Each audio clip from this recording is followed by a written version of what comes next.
how to open properties in Roblox Studio.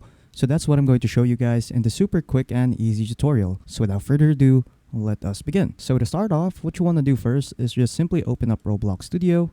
And after that, once you're here, what you want to do now is to just open your project. So for me, I'll just start with this base plate over here. Just wait for that to open, and then after that, we'll be redirected here. So to open up the properties in your Roblox Studio, what you want to do is to just simply go to View right here. And then what you want to do is to make sure that Properties and Explorer right here are ticked. So what you want to do is to just simply click on these two. And then as you can see in the right side, you will now have access to the properties right here at the bottom. But if you accidentally clicked on X on it, you can still re-enable it right here under View, and then just simply click on Properties again, and then there you go, it is now back. And then after that, that's pretty much it.